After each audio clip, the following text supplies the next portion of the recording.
is the Writer's Almanac for Monday. It's the 28th of February, 2022. It's the birthday of the novelist Colum McCann, born in Dublin, 1965.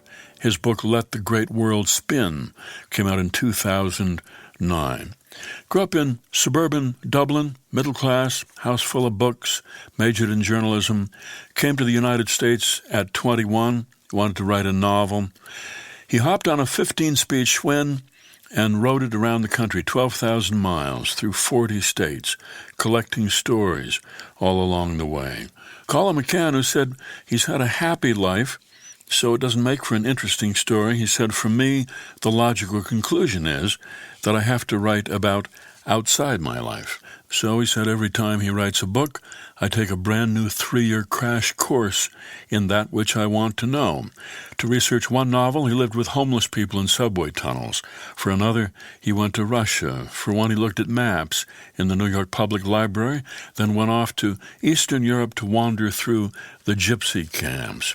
His epic, Let the Great World Spin, set in the 1970s, weaving the stories of a dozen New York protagonists, including prostitutes, a young radical Irish monk, a Park Avenue mother in mourning for her son killed in Vietnam.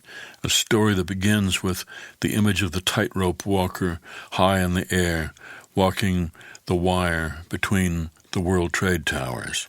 To get the voice of his protagonist, Tilly, a 38-year-old grandmother, longtime prostitute, McCann did a lot of research. He tried talking with women on the street. He shadowed police detectives around the Bronx, looked through rap sheets, trying to figure out which crime she might have committed, read the memoir of a pimp.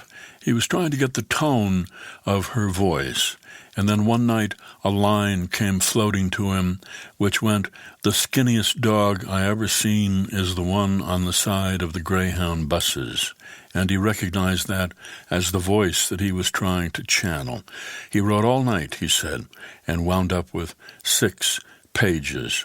A monologue by Tilly in which she said, "They didn't let me go to Corrigan's funeral. I would have walked the bakery line to get there.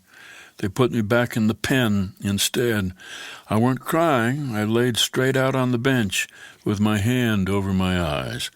I saw my rap sheet. It's yellow with 54 entries, typed up, not so neat. You see your life with carbon copies kept in a file. Hunts Point, Lex and 49th, West Side Highway, all the way back to Cleveland." Colum McCann said, "I think a good novel can be a doorstep to despair. I also think the real bravery comes with those who prepare to go through that door and look at the world in all its grime and torment and still find something of value, no matter how small." Here's a poem for today by Jean Gunsel entitled "Go for a Brisk Walk."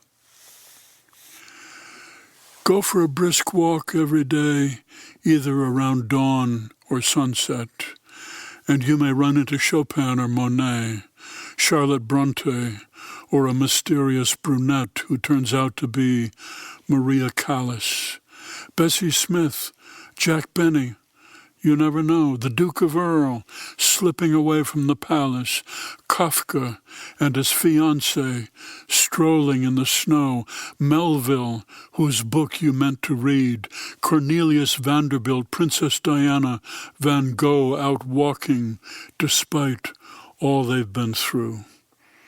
To comprehend a nectar requires sorest need, said Emily Dickinson. She's here too. Life is hard.